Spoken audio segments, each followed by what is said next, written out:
आज हम बात करेंगे एक ऐसी शख्सियत की जिनकी पहचान ही हजारों पेड़ हैं। एक ऐसी महिला जिन्हें दुनिया पेड़ों की माँ के नाम से जानती है। जी हाँ, हम बात कर रहे हैं सालूमरदा तिम्मका की। ये जो लाइनें हैं ना, ये तिम्मका की पूरी जिंदगी का सार हैं। मतलब सोचिए, कमियों के बावजूद सिर्फ अपनी लगन और विश्वास के दम पर कैसे कोई खुद को समाज के लिए पूरी तरह से समर्पित कर सकता है। उनकी कहानी इसी बात का एक जीता जागता सबूत है। तो आखिर कौन है ये तिमक्का और क्यों उन्हें इतने प्यार और सम्मान से पेड़ों की माँ कहा जाता है? देखिए, उन्हें कई नामों से पुकारा जाता है और हर नाम में ना एक गहरा सम्मान और प्यार झलकता है। कोई उन्हें श्रीमती तिमक्का कहता है, तो कोई प्यार से अम्मा यानी माँ, और उनके काम को देखते हुए उन्हें वृक्ष माता या फिर सालूमरदा तिमक्का के नाम से भी जाना जाता है। लेकिन जानते हैं, इस असाधारण सफर की शुरुआत बेहद साधारण थी। चलिए जरा पीछे चलते हैं और देखते हैं कि ये सब शुरू कहाँ से हुआ। तिमक्का का जन्म हुआ था कर्नाटक के तुमकुरू जिले में, एक छोटा सा गांव और एक बहुत ही सीधा साधा बचपन। यहाँ पर ना उनकी जिंदगी के दो बिल्कुल अलग पहलू दिखते हैं। एक तरफ शुरुआती जिंदगी जो संघर्षों से भरी थी, आर्थिक तंगी थी इतनी कि गुजारे के लिए खदान में मजदूरी तक करनी पड़ी, और फिर दूसरी तरफ है उनका लाइफ मिशन जिसने उन्हें एक जानी मानी पर्यावरणविद बना दिया और उन्हें मिला पूरे देश का प्यार और सम्मान। तो सवाल उठता है कि ये सब शुरू कैसे हुआ? कैसे एक साधारण सी महिला ने इतना बड़ा काम करने की ठानी? इसका जवाब ना उनके नाम में ही छिपा है। सालूमरदा ये कन्नड़ भाषा का एक शब्द है जिसका मतलब होता है पेड़ों की एक कतार, और ये नाम उन्हें किसी और ने नहीं बल्कि लोगों ने ही उनके काम को देख कर दिया था। अब जरा उनके काम का स्केल देखिए, मतलब कितना बड़ा था।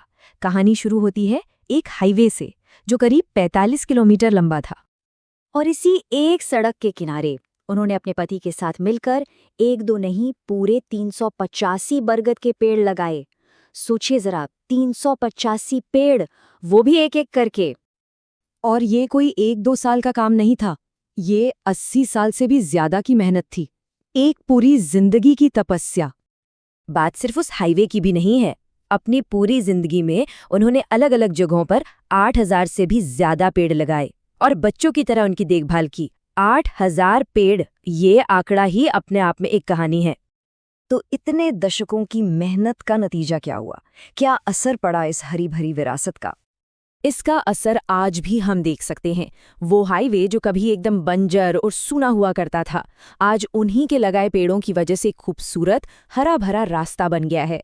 ये इस बात का जीता जागता सबूत है कि एक अकेला इंसान भी कितना कुछ बदल सकता है।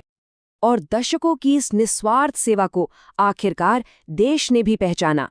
साल 2019 में भारत सरकार ने उन्हें देश के सबसे बड़े नागरिक सम्मानों में से एक पद्मश्री से नवाजा। ये सम्मान उनके जीवन भर के काम को एक सलाम था। लेकिन तिमक्का की कहानी सिर्फ पेड़ लगाने की नहीं है, ये उससे कहीं ज्यादा गहरी है। ये हम सब के लिए एक बहुत बड़ी प्रेरणा है। और जानते हैं सबसे हैरत की बात क्या है? आज उनकी उम्र 107 साल से भी ज्यादा है और वो आज भी अपने काम में एक्टिव हैं। उनकी कहानी कोई गुजरे जमाने की बात नहीं है, ये आज भी हमारे सामने समर्पण की एक मिसाल है। तो तिमक्का की विरासत क्या है? ये हम सबके लिए एक मिसाल है।